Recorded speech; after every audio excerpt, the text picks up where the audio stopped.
과거 이스라엘 백성들이 살던 이 고대 시대에 이런 일이 있었다고 한번 상상해 보세요. 까! 예, 지금 목 상태 좀 안 좋아 잘 안 되는데 어느 집에서 비명 소리가 난 거예요. 그 소리가 들리는 곳으로 사람들이 가봤더니 그 집에 첫째 아들이 죽어 있는 거예요. 살인 사건이 일어난 겁니다. 다행히 목격자가 있었습니다. 그 집의 종이 마당에서 일을 하다가 이 집의 첫째 아들과 둘째 아들이 심하게 말다툼을 하고 있는 모습을 봤다는 거예요. 또 다른 목격자가 있었습니다. 그 집에서 일하던 어떤 다른 종이 둘째 아들이 칼을 들고 걸어가는 걸 봤다는 거예요. 마지막 또 다른 목격자가 있었습니다. 어떤 종이 집에서 청소를 하다가 둘째 아들이 첫째 아들 방에서 급하게 뛰쳐나오는데 그 손과 옷에 피 같은 붉은색이 묻혀있는 걸 봤다는 거예요. 목격자 3명의 확실한 증언 때문에 둘째 아들은 재판을 받게 됩니다. 결국 사형 선고를 받게 되죠. 그런데 그때 그 재판의 상황을 보면서 저 뒤에서 안도의 미소를 짓는 어떤 한 사람이 있었습니다. 바로 그 집의 셋째 아들이었어요. 고대 시대에는 부모님의 많은 재산을 첫째 아들이 대부분 물려받습니다. 그래서 자연스럽게 가장 나이가 어린 형제는 가장 적은 몫을 받게 되는 거예요. 그래서 셋째 아들이 범죄를 계획한 겁니다. 첫째 형을 죽이고 평소에 첫째 형과 사이가 좋지 않았던 둘째 형에게 살인죄를 누명을 씌웠던 겁니다. 결정적으로 가짜 목격자 2-3사람을 돈으로 사서 거짓 증언을 하게 했기 때문에 어렵지 않게 완전 범죄를 할 수 있었던 겁니다. 결국 첫째, 둘째 형은 모두 억울하게 죽게 되고 셋째 아들이 부모의 모든 재산을 다 유산받게 된 것입니다. 여러분들 반응 보니까 아무래도 저는 드라마 작가는 못할 것 같아요. 이게 아무리 머리를 쥐어짜도 이 각본이 안 나오네요. 예. 여러분, 이런 이야기가 단순히 지어낸 이야기일 뿐일까요? 이스라엘 백성들이 살던 시대, 이 고대 시대에는요, 지문 감식이나 DNA 검사, CCTV, 스마트폰 포렌식 이런 과학 수사가 없던 시대였습니다. 그래서 오직 2-3사람의 증언만으로 판결을 해야만 하는 그런 시대였습니다. 누군가의 진실된 증언이 사람을 살게 하지만 누군가의 거짓 증언, 거짓말이 사람을 죽게도 할 수 있는 겁니다. 그래서 하나님께서는 이스라엘 백성들에게 말씀하십니다. 내 이웃에 대하여 거짓 증거하지 말라. 거짓말하지 말라라고 말씀하시는 겁니다. 하나님께서 명령하신 십계명 9번째 계명에 순종하기 위해서는 성경에 사용된 이 거짓말이라는 단어가 어떠한 의미를 갖는지 그 의미를 정확하게 이해할 필요가 있습니다. 여러분, 거짓말이 무엇일까요? 첫 번째로 거짓말은 사실이 아닌 것을 의도적으로 말하는 것을 의미합니다.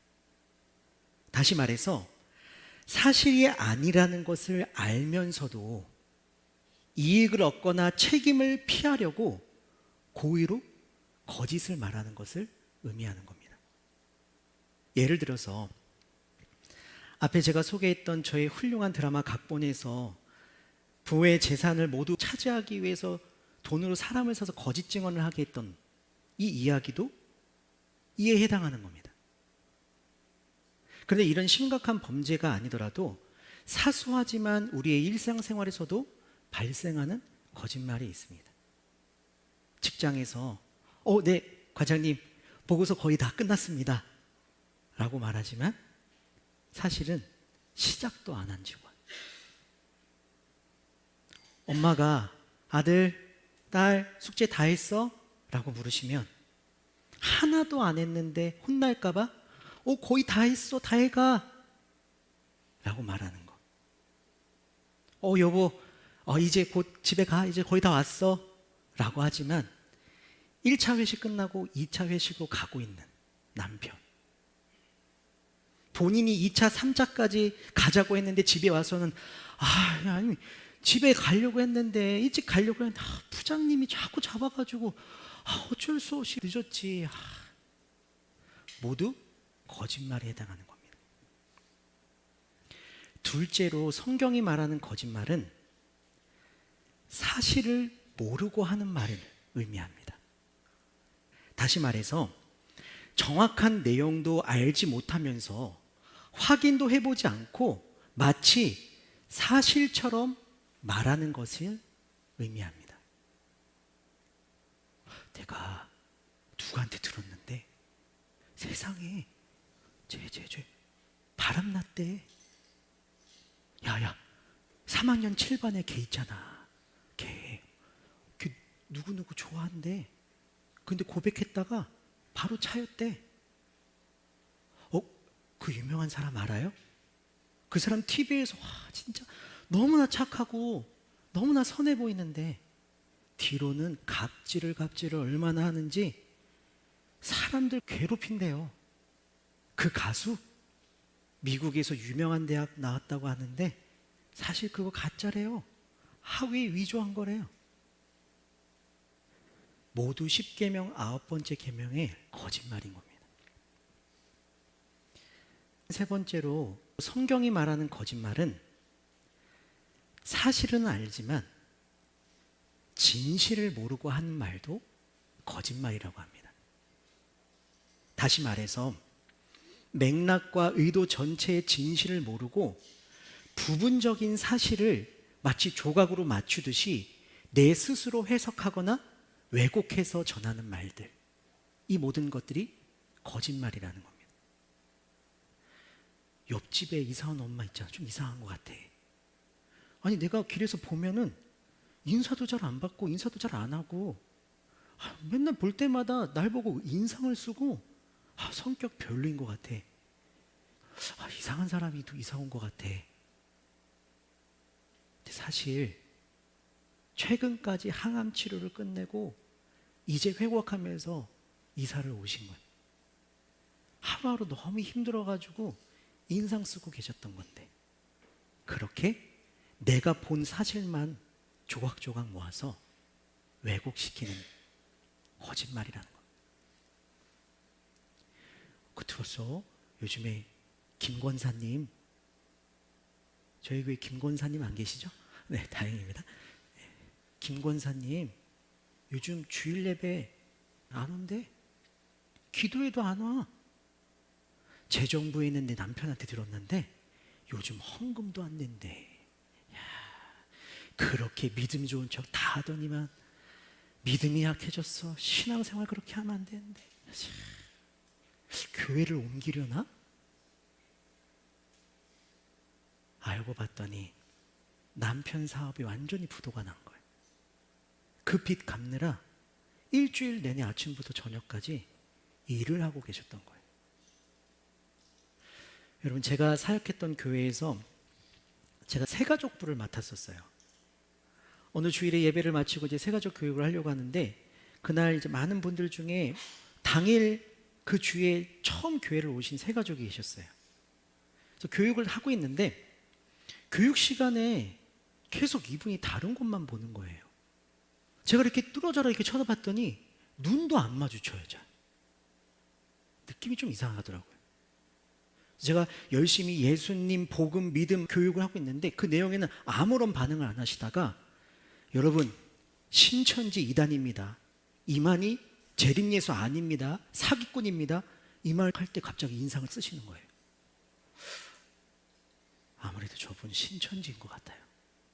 그래서 제가 주변 목사님, 부목사님들한테 교회 새 가족이 왔는데 이분 아무래도 신천지인 것 같다고 주위에서 보시라고. 그분이 저희 교구로 편성이 된 거예요. 어떡하지? 저는 관상만 봐도 저분이 이단인지 아닌지 확실히 알 수 있는데 이걸 어떻게 쫓아내야 되나 어떻게 되나 하고서 만났어요. 세 가족 신방을 했어요. 눈이 잘 안 보이시는 분인 거예요. 그러니까 지금 생각해 보니까 예배 오실 때도 그렇고 교육장에 들어오실 때도 그렇고 남편이 옆에서 잡고 들어오셨던 거예요. 앉아서 듣는데 잘 안 보이시니까 대부분의 교육이 모니터 화면을 통해서 하는데 안 보이시니까 얼마나 힘드셨겠어요. 그때 잠깐 인상을 쓰셨던 거겠죠.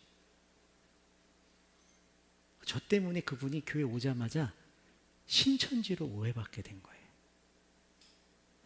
왜곡, 과장, 속임수, 사기, 누가 그러던데, 뭐뭐 인척, 은폐하기, 헛소문, 유언비어를 무비판적으로 수용하거나 전달하기, 성급한 판단, 수군거림, 루머 퍼나르기.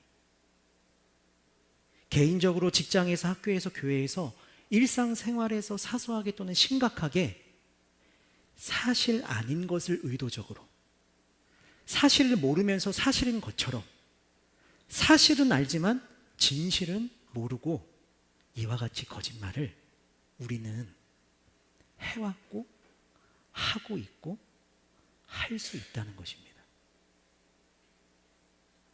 그렇다면 여러분은 요즘 어떤 거짓말 하고 계세요?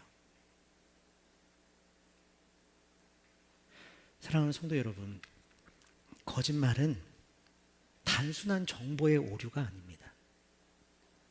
단순한 장난이나 실수도 아닙니다. 거짓말은 하나님께서 창조하신 세상을 오염시키는 바이러스와 같습니다. 여러분 생각해 보세요. 에덴 동산에서 뱀의 거짓말, 그 거짓말에 넘어간 아담과 하와는 하나님의 형상대로 창조된 그 존재 자체, 그 가치가 손상되었습니다. 죄인이 되었습니다. 하나님과의 관계까지도 깨어지게 된 것입니다. 이뿐만이 아닙니다. 인류의 역사를 보면은 거짓말은 결국 서로를 믿지 못하게 만듭니다. 신뢰가 파괴된 관계가 되는 것이죠. 그러니 서로 의심하고 의심하다 보니 자기 것을 지키기 위해서 빼앗기 위해서 서로 죽이고 결국 하나님 나라의 질서는 파괴되는 것입니다. 여러분, 십계명에 살인하지 말라, 간음하지 말라, 도적질하지 말라, 앞서 다뤘던 10계명, 6계명, 7계명, 8계명과는 다르게 9번째 계명에서는 내 이웃이라는 단어가 언급이 됩니다. 내 이웃에 대하여 거짓 증거하지 말라. 여러분, 여기서 이웃은 누구입니까? 그 당시에 하나님의 말씀 이 10계명을 받았던 이스라엘 백성들입니다. 이스라엘 민족이 누구입니까? 하나님과 언약을 맺은 하나님의 백성입니다. 하나님 나라를 이루어갈 민족이며 특별히 하나님의 말씀을 보존하고 인류에게 전달할 책임과 의무를 가지고 있는 제사장 민족이 바로 이스라엘 백성들입니다. 그런 민족이 서로 거짓말로 속이고 서로를 믿지 못한다면 세상으로부터 신뢰를 잃게 될 것입니다. 그리고 세상 누구도 그들이 전하는 하나님의 말씀 복음을 믿지 않을 것입니다. 결국 거짓말은 하나님 나라에 큰 손실을 가져온다는 겁니다. 그래서 하나님께서 말씀하십니다. 내 이웃에 대하여 거짓 증거하지 말라. 거짓말하지 말라. 네, 알겠습니다. 저는 이제부터 거짓말을 하지 않겠습니다. 사실이 아닌 걸 내 이익이나 책임을 회피하기 위해서 혼나기 싫어서 의도적으로 거짓말하거나 사실이 아닌 것을 말하지 않겠습니다. 알지 못하는 걸 아는 척, 사실인 척 말하지 않겠습니다. 거짓 뉴스, 가짜 뉴스, 루머에 흔들리지 않겠습니다. 차라리 TV와 스마트폰 모두 다 끊어버리겠습니다. 내 입에서 거짓말이 나올 수 있으니 당장 편의점에서 테이프를 사서 붙이고 맞고 다니겠습니다. 혹시 모르니 사람을 만나면 제가 거짓말을 할 수 있으니까 앞으로 저는 사람을 만나지 않겠습니다. 여러분, 이러한 결심은 겉으로 보기에는 철저해 보이지만은 사실은 소극적인 순종에 머무르는 태도입니다. 하나님께서는 내 이웃에 대하여 거짓 증거하지 말라는 이 명령에 소극적인 순종을 넘어서 적극적인 순종을 기대하십니다. 거짓말하지 말라는 이 명령 앞에 우리는 어떻게 적극적으로 순종할 수 있을까요? 에베소서 4장 25절 말씀 우리 다 같이 한번 읽어보겠습니다. 자, 시작. 거짓말을 하지 말기 바랍니다. 우리는 한 몸에 속한 자들이니 서로를 진실하게 대하십시오. 진실을 말하는 겁니다. 사실과 맥락을 끝까지 확인하는 겁니다. 퍼나르기 전에 멈춰서서 자신에게 되묻는 겁니다. 이게 출처가 분명한 건가? 맥락이 보존되었는 건가? 당사자 확인은 거쳤는가? 감정이 앞설수록 24시간 두고 확인하는 겁니다. 내 입맛에 맞는 자료만 고르지 않고 정확하게 분별하는 겁니다. 그리고 거짓말이 오가는 그 자리에서 그건 확인되지 않았습니다. 당사자에게 직접 확인해야 됩니다. 라고 용기 내서 말을 하거나 거짓말이 난무하는 그 자리를 박차고 일어설 수 있는 용기를 내야 됩니다. 무엇보다 내가 하는 말, 내가 전달하는 말을 끝까지 책임지는 것입니다. 거짓을 피하는 사람을 넘어 진실을 공급하는 사람이 되어야 합니다. 광야의 바위에서 물이 터지듯이 거짓의 바다 한가운데에서 우리의 입술에서는 진실의 샘이 터져 나와야 된다는 겁니다. 그리고 우리가 한 말은 끝까지 책임지는 것입니다. 그때 9번째 계명은 단순한 금지를 넘어서 생명을 살리는 복음의 언어가 되는 것입니다. 물론 우리는 이 명령을 스스로 지키기 어렵습니다. 여러분, 아이가 태어나서 말을 하기 시작할 때 아무도 가르치지 않았는데 부모에게 거짓말을 합니다. 이처럼 우리는 본성적으로 이기적이라서 스스로를 위해 책임을 피하기 위해 사실이 아닌 것을 말합니다. 우리는 본능적으로 자기 중심적이어서 진실을 알아도 자기 편의대로 왜곡시킵니다. 맞습니다. 우리는 거짓말쟁이 죄인입니다. 하지만 이 세상에 거짓이 조금도 없었던 분이 계십니다. 그분의 말씀은 언제나 진실이며 진리였습니다. 누구신가요? 예수님이십니다. 예수님께서는 하나님 아버지의 마음을 진실하게 전해주셨습니다. 잃어버린 자를 찾으시는 아버지, 상한 갈대를 꺾지 않으시는 아버지, 그 아버지 하나님의 사랑을 진실되게 선포하시는 분이셨습니다. 사람들의 거짓과 외식의 가면을 벗기시고 거짓의 바다와 같은 이 세상에서 언제나 늘 진리로 빛 비추셨던 분이십니다. 나는 선한 목자라. 목자는 양들을 위하여서 목숨을 버린다. 그냥 내뱉는 거짓말이 아니라 이 말씀 그대로 십자가에서 실제로 이루신 분이십니다. 거짓말쟁이인 죄인이었던 우리가 받아야 될 죄값을 대신 받으시고 십자가에서 죽으심으로 그 말씀이, 그 약속이 진실임을, 사실임을 끝까지 책임지신 분이십니다.